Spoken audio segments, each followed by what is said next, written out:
All right, my name is Bill Clace. I'm a natural resource educator with UW-Madison Extension and Extension Forestry. And today I'm going to talk with you about how to choose which trees to harvest on your land and which to leave.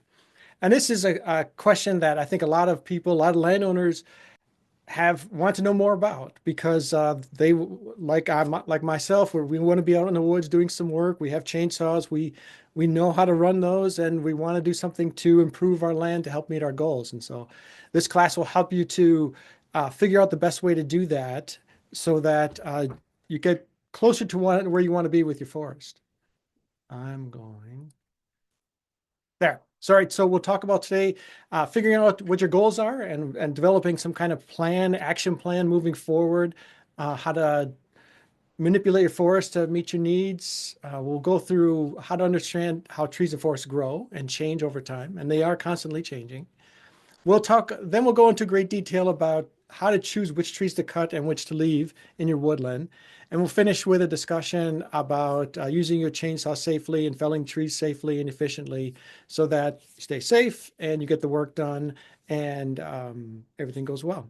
And I'll give you some tips in the end about how to find some chainsaw training classes if you really want to get some training on how to use your chainsaw.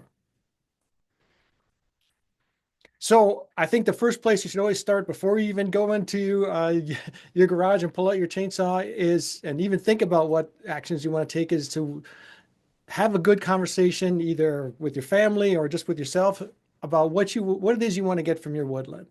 What are your goals for your woodland? Do you want more wildlife? Do you want different kinds of wildlife?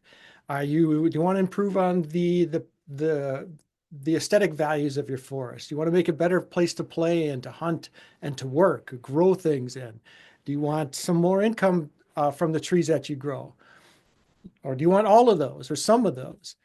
It's a good first step is to think about what your goals are, because that'll drive everything going forward as to which trees you choose to harvest and which you leave, and what's the right combination of trees on your property. So take this step. Don't dismiss this step. Go through it in detail. If you want more wildlife, which wildlife are you looking for? Do you want more turkey? Do you want more deer? Do you want more songbirds? If it's a place to play, what's your trail system like? We had a great presentation last week about how to improve your trails. Watch that video. If I want to grow something there, what is it I want to grow? What is it I want to improve on? Be as detailed as you can when you're identifying your goals. And then take the next step of figuring out what it is you already have on your property in the way of what kind of trees are present, their sizes and ages, the different species that are there, and what's the potential for your land to grow different kinds of trees.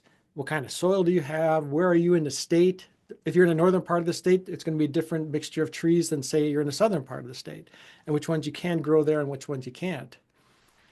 And then think about what is it changes you need to make? What activities do you need to do to move from where you are now to where you want to be in the future? Now, for some people, they can do this. And if you can, fantastic. But for a lot of us, we need some help from a forester to help us do that, a professional to help us do that. And it's just like any other assistance you might get from a professional. If you need legal advice, you'll get a lawyer, because not all of us are lawyers. If you have problems with your teeth, you go to your dentist. I went to my dentist today, and you ask them for help with it. You don't do it yourself necessarily. It's the same thing with your forest. It seems like it's a simple thing to do, but it's a simple thing to work on. But there's a lot more going on, and a forester can help you get on the right track. If nothing else, provide some initial guidance to get you going.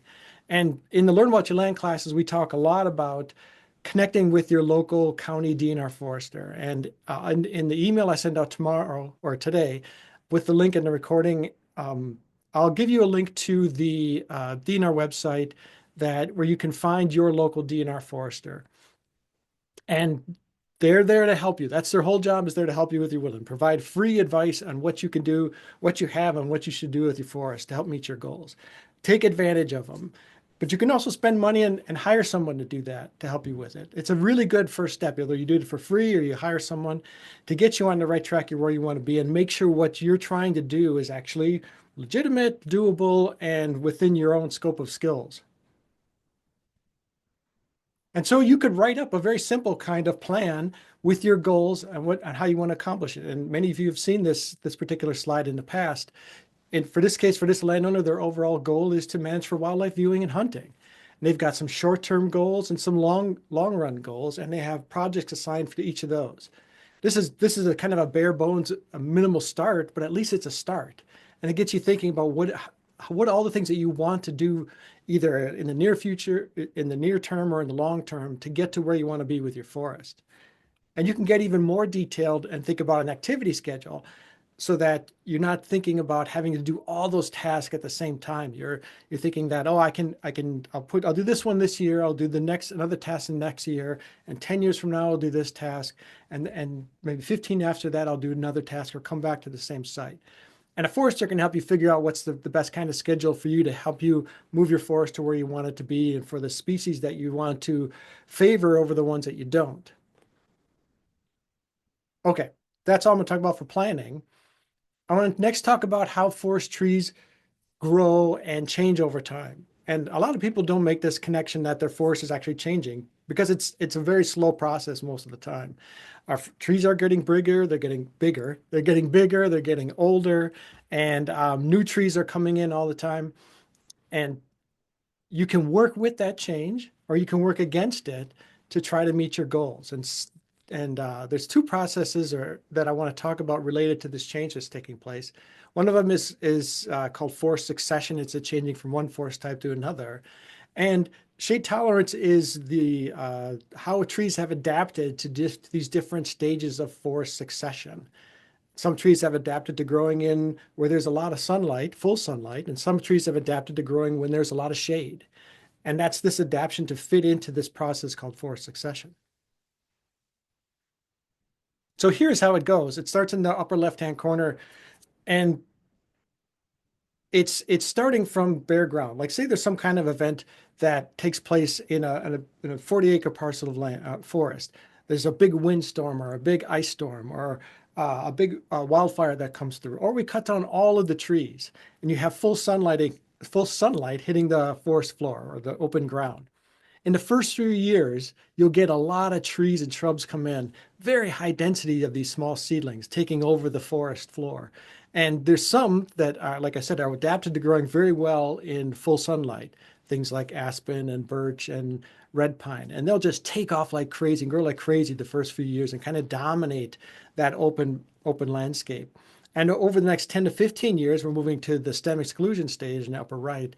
They will be the dominant trees in this particular stand. It might be the very small trees. They might be less than 1 to 2 inches in diameter and maybe 10 to 15 feet tall. But they're the dominant trees. And there's other trees that are growing as well, as you can kind of see in this mix of different shaped trees that grow a little bit slower, not as fast, but they're still kind of competing in that arena of very dense, fast-growing trees. But after a while, some trees just don't make it. They don't grow as fast. They start to die off. And the fast growing ones really become the dominant trees. And as other trees die off over time, 20 to 40 years after that, they create gaps in the forest and forest canopy. And then sunlight is starting to get into the forest floor, reinitiating growth of seedlings and saplings to come in underneath. And those new species coming underneath are usually the ones that can grow well in the shade. Things like sugar maple, things like balsam fir. They start to grow and they'll start to come in underneath these fast growing trees. They're slower growing trees, but they can tolerate the shade. And if you go to the last stage, the old multi-age community, they'll start to take over that stand because they can grow beneath themselves. And pretty soon you'll have this forest this event that occurred in the upper left-hand corner might have been 200 years ago. And now we have a forest that's this old growth kind of characteristics that is trees that grow slowly, that can grow in the shade, and can just kind of continue perpetuating this mixture of species over and over again forever, unless there's some kind of event that takes place and starts the whole process over again.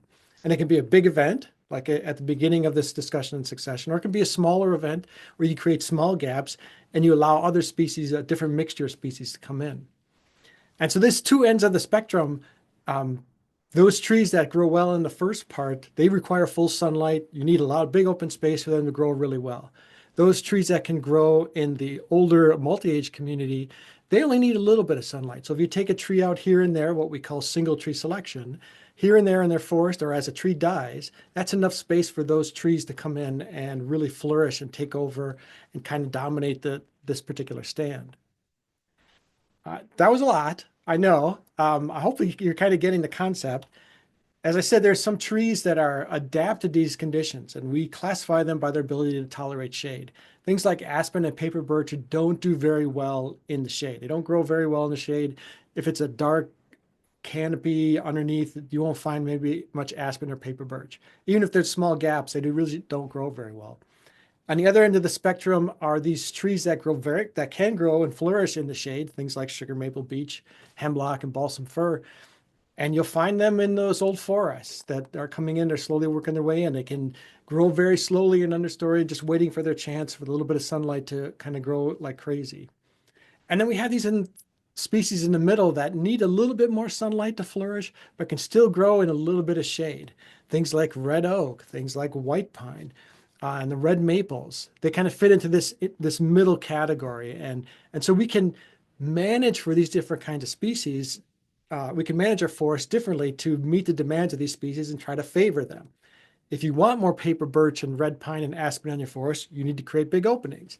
If you want a forest of sugar maple, hemlock, balsam fir, and beech, you create small openings by removing a tree here and there.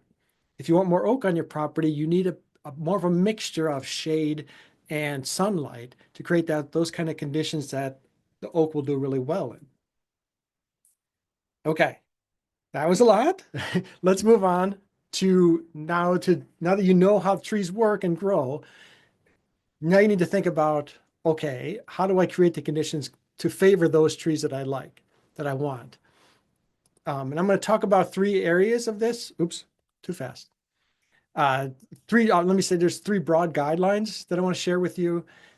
Whatever you do out there when you're choosing which trees to cut, you always got to be thinking about how can I make this land better? How can I make my forest better? You might be thinking, oh, I just need some firewood. I'm just going to cut whatever trees out here, or I need to make a trail through here. I'm just going to cut whatever trees are in the way. But ultimately, you want to choose the trees that you leave or that you harvest that are going to meet your goals. And so don't just think I'm going to cut and cut and cut and it'll be fine. That's not the best approach to take. Really give some thought to every tree that you're harvesting and focus your attention on those specific trees that are going to really meet your goals. We call those crop trees. They might be trees that where you're choosing to save for income from a timber sale, or maybe trees that provide a lot of great wildlife habitat, or maybe trees that are just loved for their aesthetics. Maybe you like red maple because the colors in the fall are fantastic. And then when you choose those trees and you get into a particular part of your forest, think about, I'll give you some guidelines about how to remove them, a sequence to use called the order of removal, about which trees to harvest in which order and how to choose them. And I'm going to go through that right now. So this is the order of removal. It has 6 steps. And as you do this, go through this every time through your property, every time you walk into a part of your property, over time, when you come back to those, you can skip some of these earlier steps and go right to later steps because your forest has you've already been grooming it to favor the species that you want. But when you first go into a stand that hasn't, or part of your forest that nothing has been done in it in a while, often you need to go through each one of these steps and follow each guideline before you can get to the last step, which is spacing, and really think about, which trees, which choosing among the best trees on your forest. So it starts with high risk trees. And this is a picture of a tree that's on my property. It's not one that's in very good shape. It's a red maple. It's got UW canker in it. And you can see it's stagnating. It's not going to get to be a big tree. This is about all the bigger it's going to get. And eventually that canker is going to work its way through the tree and kill it. And so it's probably not going to live within the next 5 years. And so these are the high risk trees that you remove first. You walk into part of your forest, you see that there's too many trees. Your first thought is get rid of the ones that aren't going to make it for another 5 years because they're not vigorous. They're not healthy trees like this one. Here's some more example of these high risk trees. The one on the left You can see that it's got wounded at the base and the bark is kind of off. And so this tree isn't going to go very far in life. It'd be a good one to remove to make room for the other trees to grow. On the right, you can see trees with big black blotches on them. That's called black knot. It's a fungus or a disease that infests certain trees. You don't want that to spread to the rest of your property. So those are good ones to remove. Ultimately, that those where those blotches are, that rot will work its way through the whole stem and the top will break off and the tree will die. And so those are good ones to remove, make into firewood, get them out of the rest of your forest. So those are good examples of trees. High risk trees, they probably won't live very long. Get them out of your stand. Now this tree in the middle has a bit of a fork in it, and you can see that that fork is kind of like a cup shape. And that's the worst kind of joint when it comes to a tree because water can collect in there. And you can see that that's happened here, and that water is kind of soaked into the tree and soaked its way all the way down to the bottom and allowed rot to infest the tree all the way down to the ground. And so this particular tree isn't going to live very long. It's and it's not very good for much else. So if you had a choice, you had to choose between one tree or another.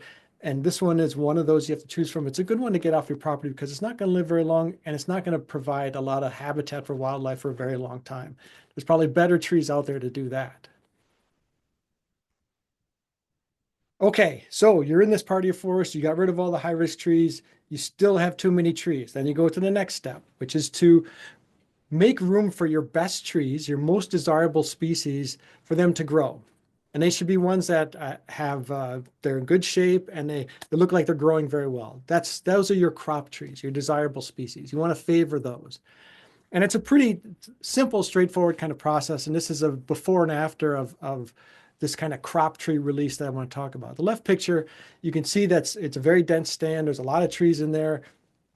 And the right is after they've removed trees that are undesirable for this particular landowner to make room for their desirable species. And in this case, they chose trees, the straight trees with very few low branches. It's a sign that they're trying to choose trees that'll be of the highest economic value. And so that's one value you might have. That's one might be one goal that you have. I want to grow trees that have the highest economic value. And this is what they look like. They're straight. They have very few low branches. The most valuable part of the tree from an economic standpoint is the bottom 10 to 16 feet. That the log that comes off of that tree is the most valuable part of the tree. And so if there's no branches on that, no wounds, no defects, and I'll talk a little bit more about poor form and quality in a minute, that's the most valuable part of the tree. Now, if your goal isn't for an income source, but instead maybe wildlife, if we look at the picture again on the left, there's some different trees that I might save in this group if wildlife, attracting more wildlife was my goal for my property. This tree right in the middle in the front with a lot of low branches, that's a fantastic wildlife tree. I would save that one. The one kind of off just to the right of that with the broken top, those two twin trees, I'd save those. That's another great wildlife tree. And there might be species in there, and the one to the left too with a lot of branches, that's a good wildlife tree. And so that's why you want to think about what your goals are and what trees meet those goals right before you get out there with your chainsaw. It's going to drive what trees you choose to leave and which ones you choose to harvest. Okay, so you've gone through that. You're still too many trees. Then you of the trees that remain, you look at the ones and say, okay, which ones aren't really doing that well. We say low vigor. They're kind of smaller. They might not have a good position in the canopy, and they probably won't be anything of a big tree well into the future. It might take a long time before it becomes a tree in the future, if at all. I'll show you some examples right now. Often they tend to be the suppressed trees.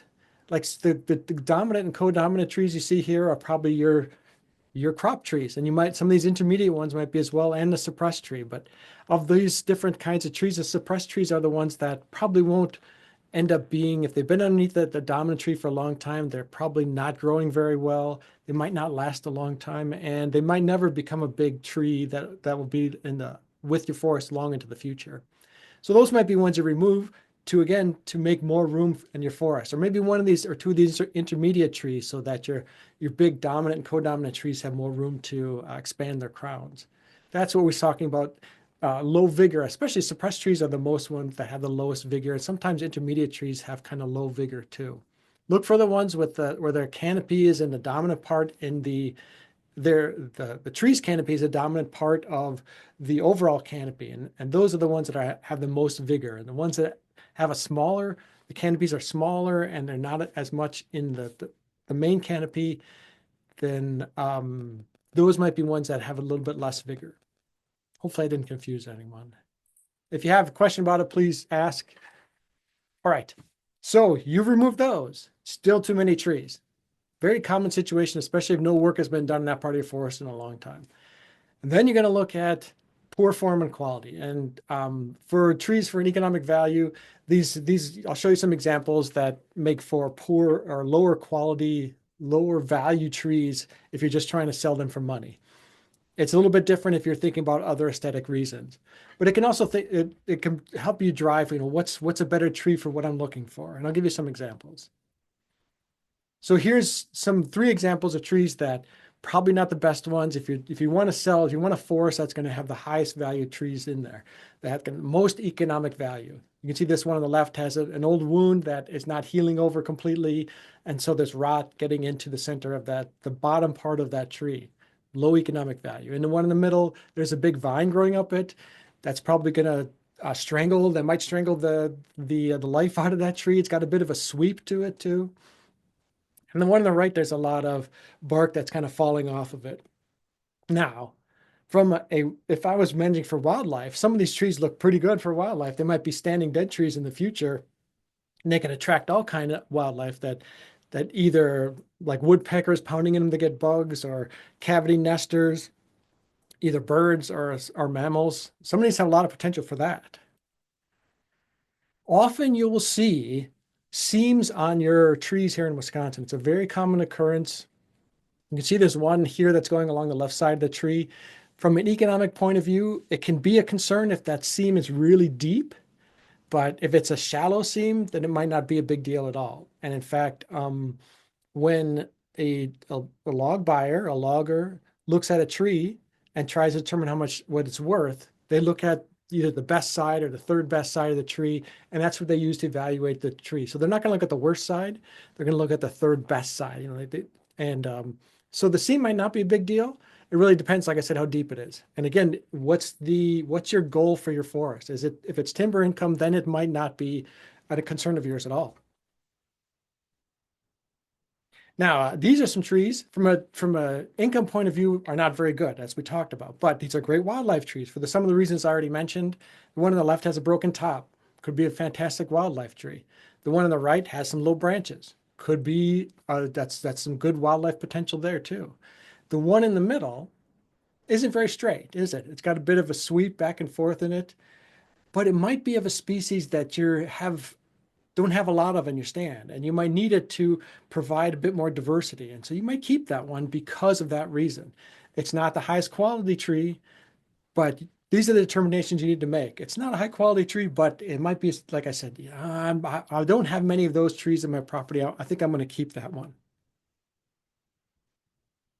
Here's another way of looking at it, and this is kind of what a forester might view your stand if they're looking at it as evaluating it and managing for income potential. And often a forester will talk about doing some kind of activity in your woods to improve your forest. Timber stand improvement, TSI. You'll often hear that when you talk to a forester. You should do these kind of TSI operations to improve your forest, make room for your good trees to grow. And in this example, these are trees, they're trying to improve the economic value of the timber. They're trying to favor those trees with the highest economic value, straight, no low branches, the right species mix. And so you can see in the top which ones they removed to do that. Now, if you were looking at the one at the top and you were thinking, I want more wildlife habitat, you might take a very different approach to which trees you remove and which ones you leave, and which ones you leave and favor. The ones with the low fork and the crooked limby trees and that poor species, quote unquote, might be the ones you keep, and you might get rid of the other ones because it doesn't fit your objectives. That's perfectly all right. Do what's right for your objective and what you're trying to accomplish on your property. A little bit more about low forks. I think it's a very common occurrence in this tree in the right side in the front with the low fork. It's a very common occurrence here in Wisconsin. And if the fork is lower than like 10 feet or 16 feet, then it becomes the tree loses its potential for as an income generation. The value of the tree goes down dramatically, especially if it's lower than 8 feet. And this particular fork tree is just that. There's not much in the way of economic value. There's just some in there, but it's not the highest value tree you could get, the highest value log. However, as I talked about, this is a fantastic wildlife tree. Look how big that crown is. It's a dominant tree in the stand. It's probably an older tree and it's probably mature, so it's producing a lot of acorns. That red oak is producing a lot of acorns in that stand. There's all kinds of areas in that tree for wildlife to den in, to find food in, to escape from predators in. So it's a fantastic tree for wildlife. So don't be afraid of forks. And this is a much better connection between those two branches than the one I showed earlier that had like a cup. This was more like a V. The V connection is the strongest connection, and you won't get rot going in there as into that crotch as much or as easily as you would when it's more of a cup kind of connection. So that's a good tree, a great tree for wildlife. You leave that one in place and work around it to make room for it to flourish. Okay, so you've done step four in the order of removal, and you still have too many trees. At any point, you might stop because you've removed enough trees, and there's enough. The stand is open enough that your favorite trees have enough room to grow. But if it still doesn't by step five, then you continue this process. Now I need to think about, okay, it's still too many trees. All of these trees here are meeting my objectives. Now I just need to figure out which ones are the best ones to keep. And it might be the things like I have plenty of sugar maple. I want to have more basswood. Or I have plenty of red maple. I want to have more oak. And then you're choosing between those which species mix is the best to meet your goals. So that instead of oak being a 1% of your forest, it becomes 10 to 20% of your forest. Or especially if you're thinking about things like I want to tap trees for sugar maple. How can I have more of those in there versus these other species that still meet my goals, but don't provide as much in the way of sap that when I'm tapping trees to make syrup. So this is that step that you're taking here. Here's another example of things you might be thinking of. Maybe you're thinking, look, I need firewood. And so I want to favor those trees that provide the most heat value when I burn them.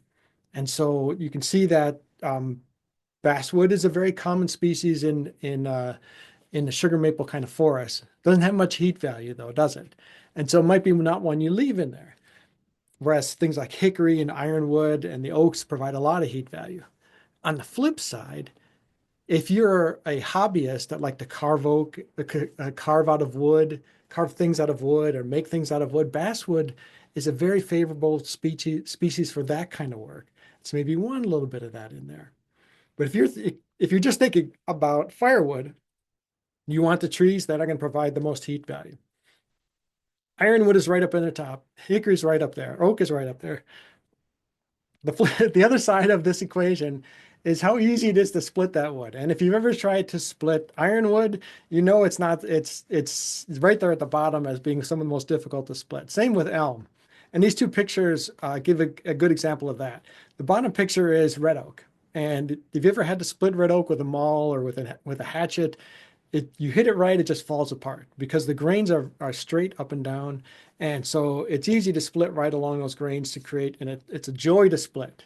But if you ever had to split elm, which is pictured at the top, you know what kind of hell that is. And it's because the way the fibers grow in the tree, they kind of spiral up the tree. And so when you try to split it, you end up hitting the side of the fibers. And so it doesn't split very well. And you have to cut those rounds of firewood out of the stem of a tree kind of small so that you're able to split it much easier.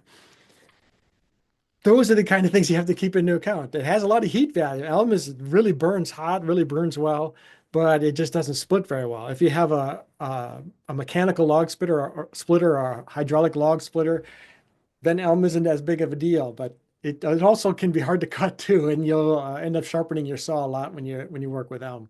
But it grows really well in some areas, and so it can be a really good heat source if you're looking for firewood. I just wanted to include that just to talk a little bit about, if those are your objectives, you'd like to burn wood, which one should I favor? Here's some things to think about. Okay, you've got to that step. You've figured out and now you still have too many trees, which is a common kind of situation.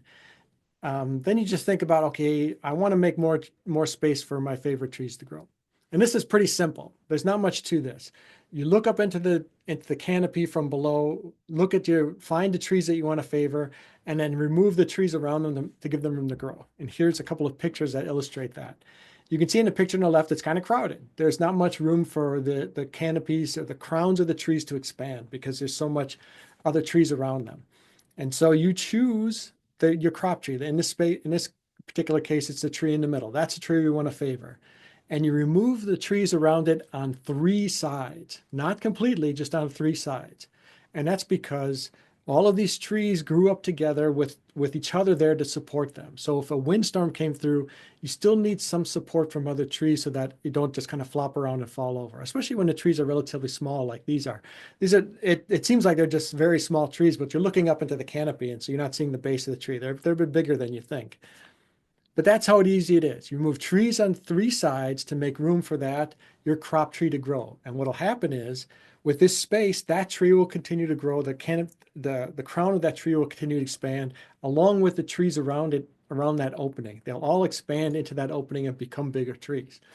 And so think about, okay, how much space between those crop trees do I need so that the canopies don't interfere with each other after I do this thinning or this release, and they have room to grow. Here's a good example of an experiment done to kind of illustrate how important it is or how valuable it is to do some thinning in a stand.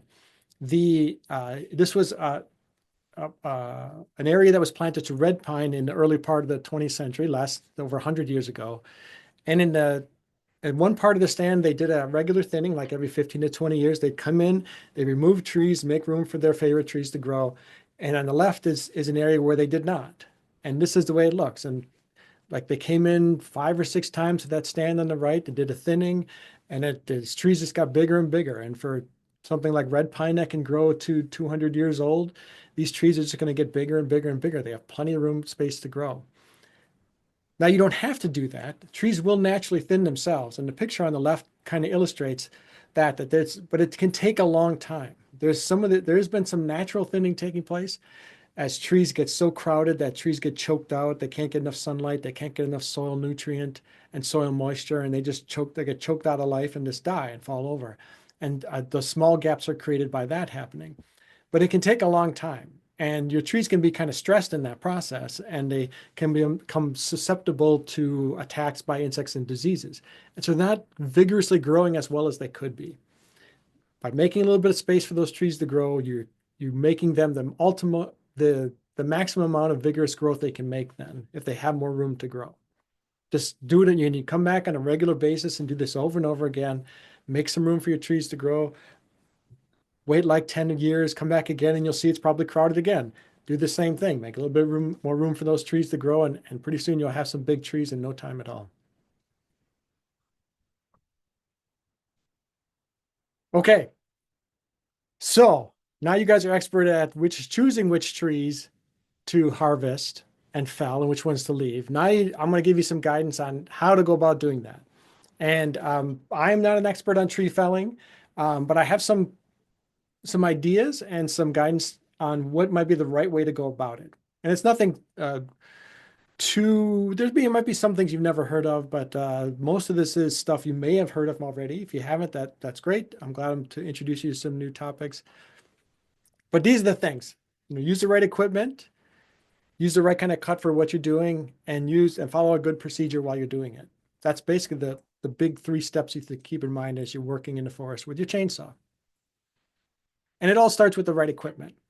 I encourage you to always use some kind of protective gear when you're running your chainsaw. Even if I got to cut a branch down off a tree, it's 3 minutes of work. always put your helmet on with the face shield and ear hearing protection while you're running the saw. And if it's low work where you're kind of close to the ground, always put on some chainsaw chaps or pants. If you got chainsaw boots, always wear those when you're running a chainsaw. Most of the injuries that occur to people who are using their chainsaws are to lower limbs and your feet and your hands, and injuries to the head can be fatal. So always protect your helmet. Always protect your head with the helmet, and protect your hearing protection and eyesight too, because it can be very noisy. It's one of the loudest pieces of machinery that you may operate. So always keep that in mind. And a helmet is a purchase that you can use probably the rest of your life if you take care of it. Now, you see this particular sawyer, this particular feller is on his knee while he's operating a saw. That's so people do that to kind of protect their back for one thing. And it's if you're doing a lot of felling, it's a way to use less energy while you're handling the saw. If you're bent over running the saw, it's a lot more tiring than if you're on one knee operating your saw.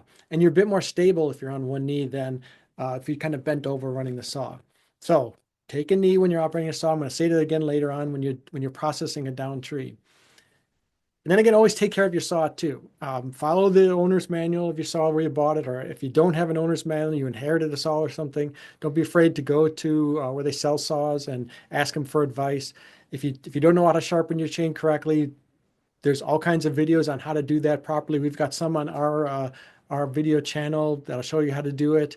There's all kinds of tools that you can buy to sharpen your saw. It doesn't take very long to do, and it's always better to work with a sharp saw than one that is dull. And that's same with like kitchen knives. The most dangerous kitchen knife in your kitchen is the dull one because you end up using more force, and that's a great way to get hurt. You should never have to put pressure on your saw. It should pull itself through the tree and cut it down. That's how that a sharp saw will do that. If you have to feel like you have to put pressure on the bar to get the saw to cut better, it's a dull blade and you need to sharpen it. So one guideline is every time you fill up your tank with fuel, like if you're doing a lot of felling during the day and you have to fuel up 2 or 3 times, put more fuel and bar and chain oil in. That's a good time to, as the saw is cooling down, you get a little bit of a rest, run a file over the chain, the cutters on your chain real quickly. It doesn't have to be an intensive kind of sharpening, but a real quick file on each of the cutters, and you'd be amazed how much that'll save you and effort you need to put into continuing to work with your chainsaw throughout the day. Now, many of us were taught to use a back cut when we're felling the tree. You make a directional cut like you see here on the left, and you come in from the opposite side to make a back cut, and the tree falls over. If you've done everything right in the way of deciding on which way the tree is going to fall and putting in the right kind of directional cut, then it works great. And it has some shortfalls, the back cut, but it's a very common way to fell trees. It works pretty good if everything is set up right. You leave about a 2-inch hinge. Here in this picture, it's called a gap, a 2-inch hinge. And you always make sure your back cut is coming in above the bottom cut on the other side to make sure you don't undercut your felling cut or your directional cut, and make sure the tree falls where you want it to go. There's a few more guidelines when it comes to putting in the directional cut. The guidelines now is for that angle of the directional cut to be very big, 70 degrees. And the bottom cut is horizontal, and then you have almost a vertical kind of directional cut. You're looking for something, and the picture on the right illustrates that, something about 70 degrees. And you want it to take up a big portion of your tree, like 25 to 30% of the depth of the tree, and 80% in the other direction, as illustrated in the picture on the left. A smaller directional cut will limit how much you can control the tree. A bigger directional cut will make sure you can control that tree all the way down to the ground. So don't be skimpy when it comes to creating this directional cut. Now, the other kind of technique people use is what's called the bore or the plunge cut. And in this way, instead of coming in from the back as your felling cut, you create the conditions where you can control exactly when a tree starts to fall. And you do that by cutting or plunging the tip of your saw into the tree right behind the hinge and moving backwards towards the opposite side of the tree. Now, like a next picture will kind of illustrate that even more. So what you're doing is you're coming in right behind the hinge, you plunge the bar all the way through the tree, and then you start to move towards the back side of the tree and stop when you've got a little bit of that tree still remaining, what's called the strap. Then you pull your saw out of that gap, and when you're ready, you cut the strap and you release the tree to fall. It's a pretty technical kind of technique. Excuse me. It takes a lot of practice. And if there's a lot of great videos online that you can watch to learn how to do it. And if you can, take a class and learn how to do it. But the biggest advantage is that you control exactly when that tree starts to fall. When you cut the strap, that releases the tree and it starts to fall. With a back cut, the tree can start to fall at any time. You can cut it and it'll start to go, maybe right away it'll start to fall over. Or maybe it might not fall over at all. You can get all the way to the hinge and stop, and the tree still hasn't gone over. And that can be a bit of a problem, and or start to go over really slowly.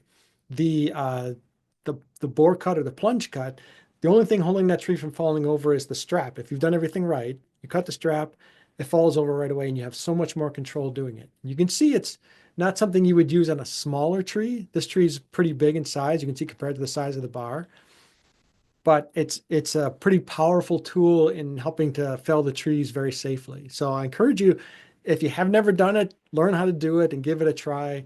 If you're out there felling trees anyways, give it a try, and let us know how it works for you. If you like it better than the back cut. So you got these two techniques. Now you have to decide which way you want to fell the tree. And sometimes it's an easy decision to make, like in the picture on the left. If it's a heavily leaning tree, it's only really going to go in one direction. You kind of work with that. Sometimes heavy leaners can be a problem on their own because they can start to fall very quickly before you finish cutting. And you can get what's called a barber's chair, and that the tree will split down the middle and it might snap up. So heavy leaners seem like can be easy trees, but they can be very dangerous too. So you have to be careful when you're felling those. But a good thing to do when you're evaluating a tree that you're going to fell is to see where all the branches are in the crown and see which way the tree is leaning. It might not be apparent when you first walk up to it that it has a bit of a lean to it, or that there's more branches on one side than the other. And so go around the tree and take a look at it from different perspectives to see if you can notice which way the tree is leaning, which way it wants to fall, and which way the branches are mostly on. In general, most of the branches will be on the south side of the tree. That's where most of the sunlight is. And so that's where most of the branches are going to be. And if you want to fell it to the north, when most of the branches are in the south, that can be kind of difficult because all the weight is on that side of the tree. But that's one case. It really depends also on the trees around it. If it has, the only way you can get the sunlight is it has to grow more to the north, then it'll do that. It might be leaning to the north then instead.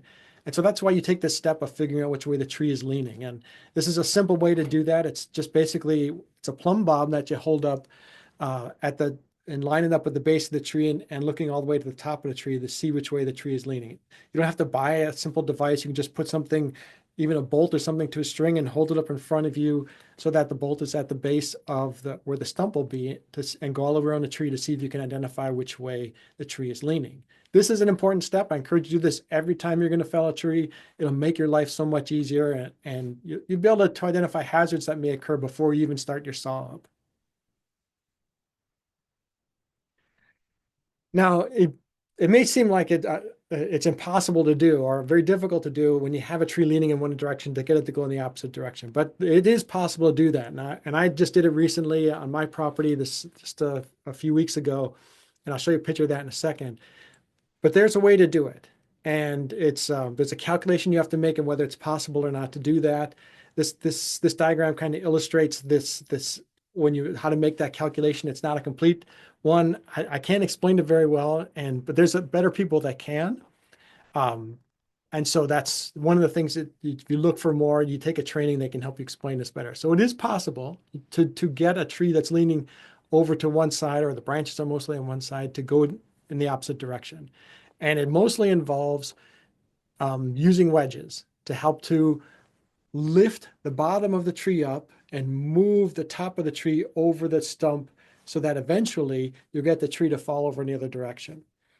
And for when I did it recently, I used 4 wedges, and I slowly pounding them into the tree to try to lift up that top of the tree to get it to fall in the opposite direction. You get your, I started my back cut. I put wedges in as I was continuing just to make sure it didn't pinch my saw.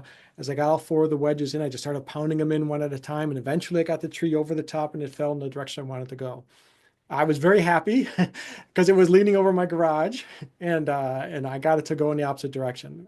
And so it even had, you can see there's a bit of rot in the center. Um, so you can do it. It can be done.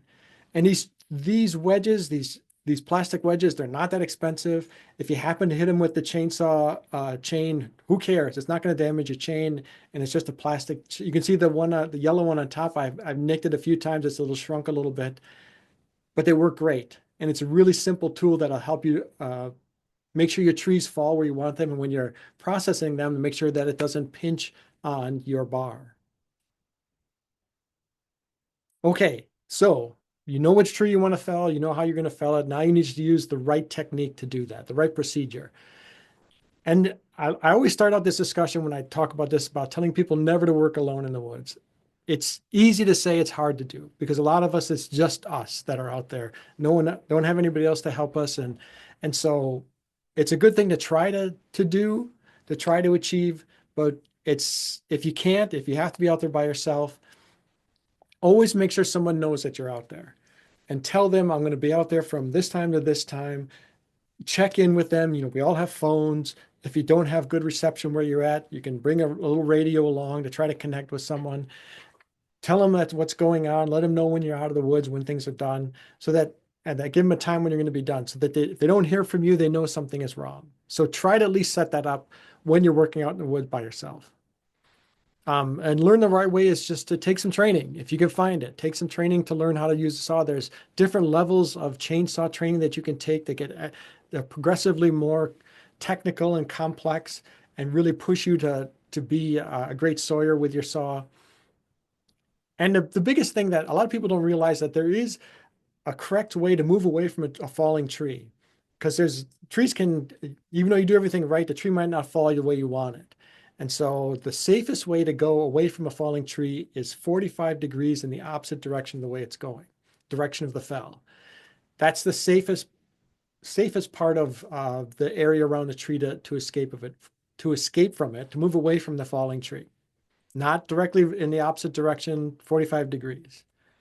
And as you move away, as the tree starts to fall, you know, pull your saw out, engage the chain breaker, turn it off, and walk away safely. Don't run, walk, move away from that falling tree. But keep an eye on it, because often if it's hitting other trees that's falling, it could break off branches that get flung at you. That's often where fatalities of people using a chainsaw is getting hit by a branch that falls, or a top that breaks off and hits them. So keep an eye on where the tree is going. If it starts to go in a crazy direction, then you want to run and move away from it more quickly. But start off by just moving slow and keeping an eye on it as you move away.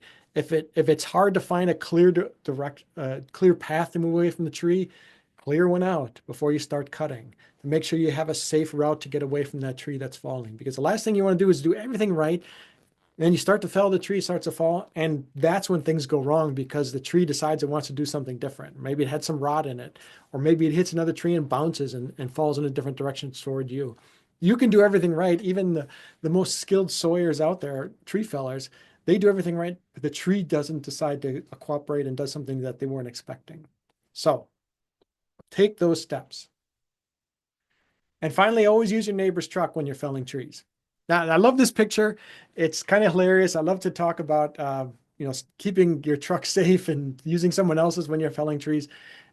The guidelines are that to park any vehicles that you might be using while you're felling trees at least 2 tree heights away. So if you're felling trees that are 60 feet tall, you want to park your vehicles at least 120 feet away, so that in case as you're felling a tree, it knocks down another one of the same height, that one doesn't come and land on your tree. You can always pull the vehicle back up when you're done felling to pick up your equipment, or pick up the firewood that you're cutting up, or the boards that you're cutting, or whatever it is. But park ways away so that you're not dropping trees onto your truck. Don't be this guy. Okay, now you got your tree in the ground and you want to start processing it to get it into either firewood or into log lengths that you can cut up or sell. Here's some general guidelines on how to deal with that. Mostly you're taking off the limbs. So you want to take a look at the tree that's on the ground and do an assessment of it. Is it lying flat, mostly flat in the ground? Is it being supported by branches? Is it prone to maybe roll down a hill if certain branches are cut? Is it safe to, is there going to be forces on it, like trees that are pinned underneath it that when you dropped it? Take a look and try to see if there's any dangers that you might have to deal with along the way. And as you're felling or processing that tree, always try to work on the uphill side in case it starts to roll. Even if it's a small incline, still work on the uphill side so that thing doesn't roll on top of you while you're cutting it. And always work with good footing. Don't just try to stand on one foot and the other one's kind of propped up on something. You want to have good footing so that you can control that saw really well. And that'll also help you keep you from getting exhausted by trying to stay upright on an angle or something. And then when you're not cutting, actively cutting, engage a chain brake. And if you're moving for more than a couple feet to another spot, turn your saw off. Or if you're going to take a break, turn your saw off. Don't leave it on all the time. The chain brake is the most important part because you can trip and fall and land on your saw blade or have it bounce around or have it get caught on something as you're moving around, and the blade is still kind of slowly turning. Good idea to engage the chain brake. And then those limbs, if it is actually being supported by the limbs of the tree, those are the ones you want to cut last. Wait till cut all the other stuff off first, reduce the weight of the tree, and then you may be able to roll it and not have to worry about cutting the supporting limbs at all. And then finally, you start this whole process at the butt end of the tree by the stump and work your way towards the top. That's the easiest way to do it. And I'll show you more about that in a minute. The most dangerous part of this process is when you're cutting into a whole bunch of branches.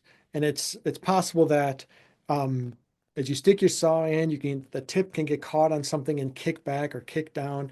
That's when it really becomes a dangerous situation. And so that people say that they like to use the tip to cut branches with, so they don't have to bend over as much, but it can be a dangerous thing to do. That's a lot of people are injured when the tip gets kicked towards them or kicked down to their feet. Always keep two hands on your running saw while you're operating it. Don't try to just extend out beyond your reach.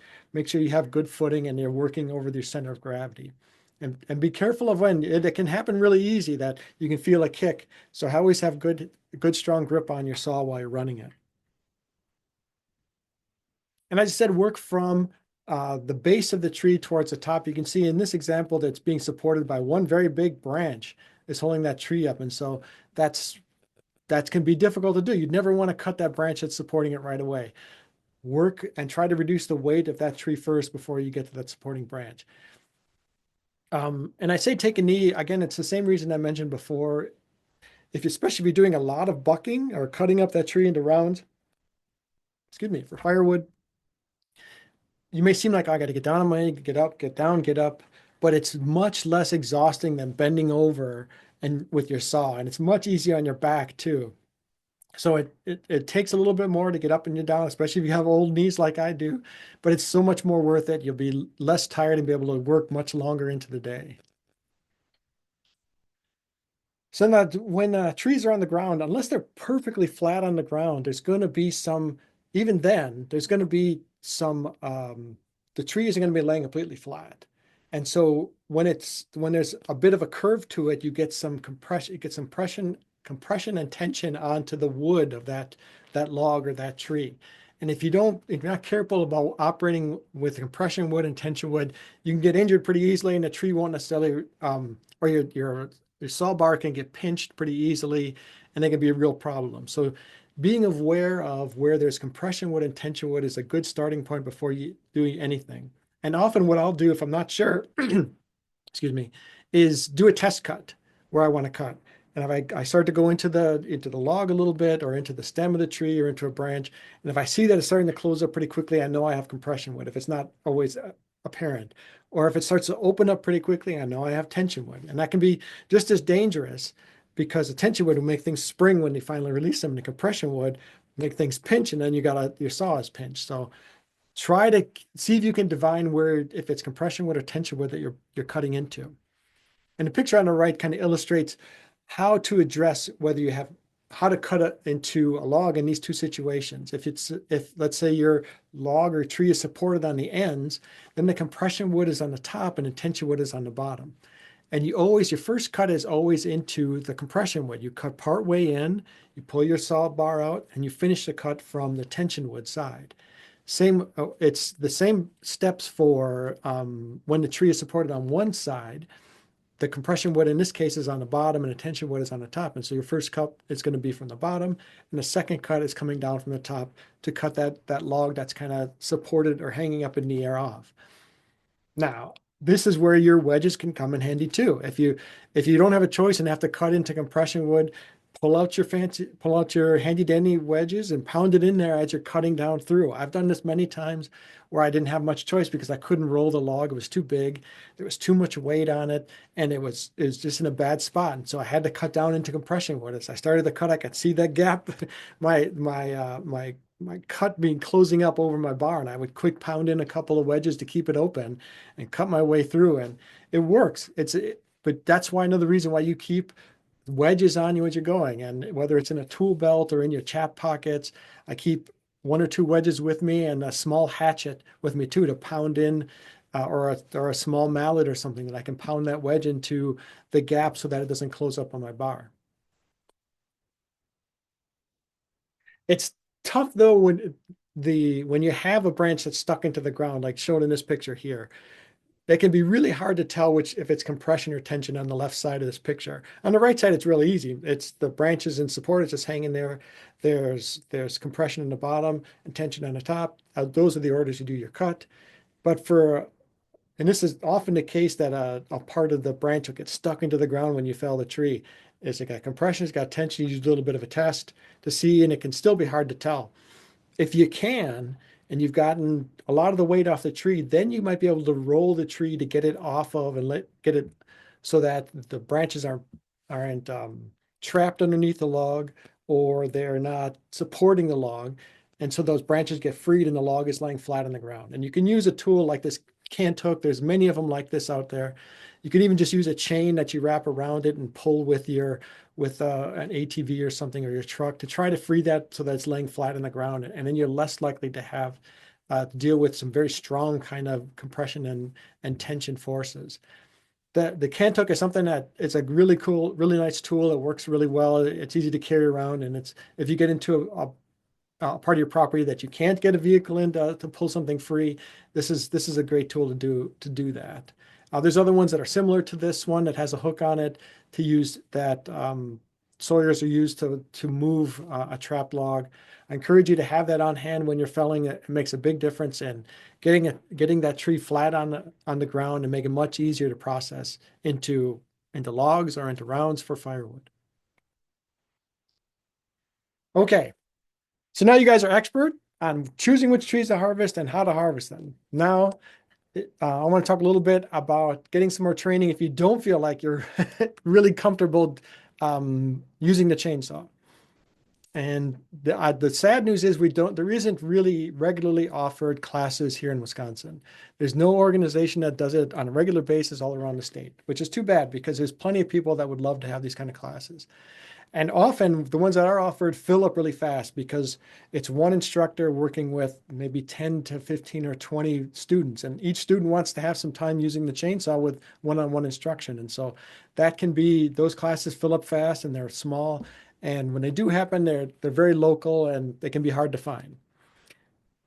But there are some classes that take place around the state. And tomorrow I'll be sending out some information along with the link to the recording that talks about some opportunities that you might be able to find some training around the state. One thing, my colleague offers training for women on how to use a chainsaw, and she usually holds these in the spring, summer, and fall, as you imagine. And I'll be posting a link to where you can get information about the classes that she will be holding and where she'll be holding them, along with if there is classes already scheduled. Some might not already be scheduled yet, but I'll give your contact information. If you're a woman and want to participate in the classes, you can find out more information from her. Now, it can be hard to find a live in-person class. There's some really good training videos online that show you how to use your saw, how to do the different kind of felling cuts that I talked about, how to process a down tree. There's some really good ones out there. There's some not so good ones out there. So take advantage of the good ones. And how do you know which ones are good or bad? I think you have to look at who is producing them. Anybody can put a video online that shows this is how you use a chainsaw. They have had no training and they don't know anything about safety. So what I look at is where is that training? Where do the people that make that training, where do they work? Where is the training coming from? If it's from an institution that I'm part of, the University of Wisconsin, the extension, if it's an organization like that that's producing it, it's usually pretty high quality.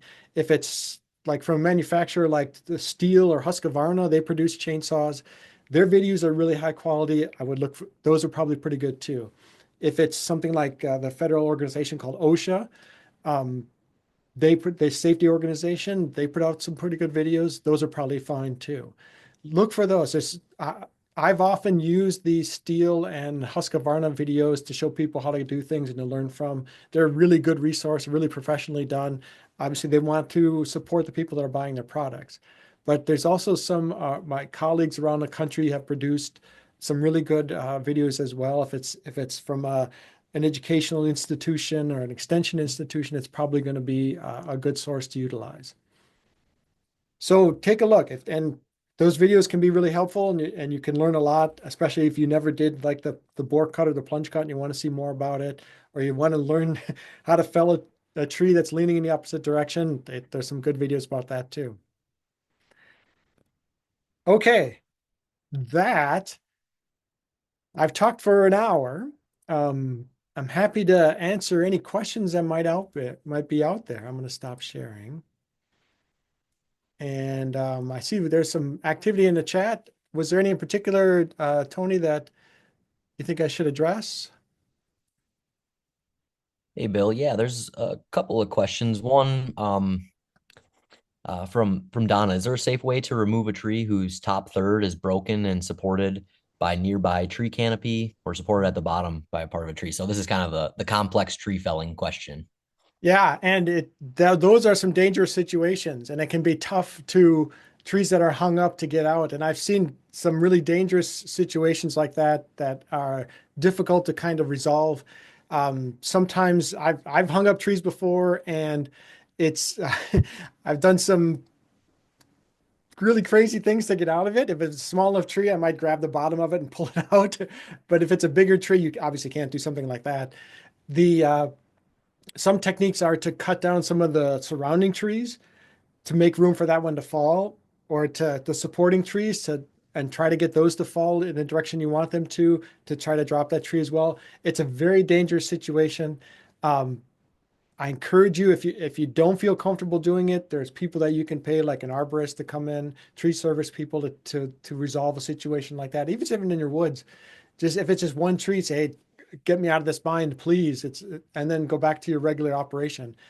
Many times that happens when you have a lot of trees, when there's too many trees and there's not room for that tree to fall. And so, um, also, I think other people have tried, if you've cut the tree and you've got it off the stump, you can put a chain on it and pull it out with a vehicle. Is another way to kind of get it on the ground if it's not too heavy, but that can be haphazard. It's a tough situation. I don't have a really good answer, but hopefully those suggestions will help you get along to some degree. Yeah, and Trent puts a good comment in the chat as well about sometimes it's not worth it to remove a tree. So unless, if there's a hazard there that you're trying to prevent, might be worth just bringing in a professional to take a look at that if you're not comfortable with it. Um, Absolutely. Great advice. we've got another question here about coppicing and the practice of coppicing. Kind of what is it and where might it be a useful practice? It's Coppicing is where there's some trees that grow really well from sprouts, from the sprouting around the base of the tree. Oak is one that has a lot of what's called stump sprouting. So you cut down an oak tree, and then it'll put out sprouts from the stump. And often when you see oaks in the wild with two trees, two twins that are connected together at the base, those were probably stump sprouts that came out of a tree that had died or was cut down. And often that can be a really easy way to propagate certain species. White birch is another example, as is red maple. They readily, when you cut them down, they'll put out sprouts from the base really readily, and it can be an easy way to get some more of those trees to grow quickly. And it works for some shrubs too. If you want to get a lot of growth quickly and a lot of branches, um, it really depends on what your goals are and why you might want to use that particular kind of technique. Trying to think what else would I would say. And if you want to add something, Tony, go ahead and jump in. No, I think that's right on. It's just a practice of cutting, specific tree species down to their roots so that you get that rapid growth. Sometimes people do it for wildlife considerations. If you want to bring some forage down to kind of browsing level for deer, that kind of stuff. But yeah, it's all really kind of species dependent. But yeah, I think you did a good job there, Bill. Got Yeah, another question about uh, culling suppressed trees. So you had mentioned that trees that are kind of stuck in the understory and suppressed are oftentimes good ones to cull when you're selecting trees to remove. But Kylie is just wondering about that, considering species like hemlock that can spend hundreds of years suppressed and still grow to maturity after a crown release. that's an excellent example. There are some trees like that can just stay in that, and sugar maple is an example of that too. It can really just stay in this suppressed state for a long time and might respond fairly well to being released ultimately. There's others that don't do very well like that. Some when they'll grow pretty quickly and they get to a point where there's just not enough sunlight and the growth just slows way down and they're suppressed and so you have to make the decision based on what you're looking at. And this is a good spot if if you're not sure as to where your forester might be able to give you some more advice as to which species would be like good ones to think about. Well, this one, it's okay to release. It's been suppressed for a while. It's okay to release, but others might not be as well good candidates. And sometimes you might see some aspen sprouts coming in underneath the other trees, and they'll be suppressed. They might last a couple of years, but they won't make it very far. There's other ones that like red pine, you might see some suppressed red pine trees occasionally. They don't really respond very well. They don't last very long. Those are easy ones to harvest. But red oak can last for a little bit of while as a suppressed tree. You can if it's been like more than 10 years, it might not respond very well. So it really depends on the tree and to make that decision. And if you're unsure, that's a good question for your county forester. Send them an email, give them a call and say, hey, this is my situation. I'm trying to decide if I can release these or not. What is your advice? And they probably have a lot of experience on exactly what you're talking about. So don't be afraid to give them a call for a specific question you might have like that. Yeah, I think that's a really, really great plug because yeah, it is definitely species specific. I got one more question here in the chat. A pretty common situation, I think, for a lot of people in Wisconsin right now. Particularly if you had ash in your forest. We got Roy here who's got a large area of dead ash trees from EAB, and he's wondering about whether it's better to leave them to die and just fall on their own, which could be potentially a safety concern, or try to cut them to provide support for new seedlings. So thinking about the regeneration of that area after the ash borers come through, what would you suggest for that standing dead wood in terms of regeneration and that kind of thing? I think it really depends on what your goals are, but I would say it'd be a mixture of those. I might leave a few of them standing dead trees around as wildlife habitat, but too many can be too much. And so I think I might salvage the rest of them if it's still kind of sound wood to use in my to burn in my fireplace.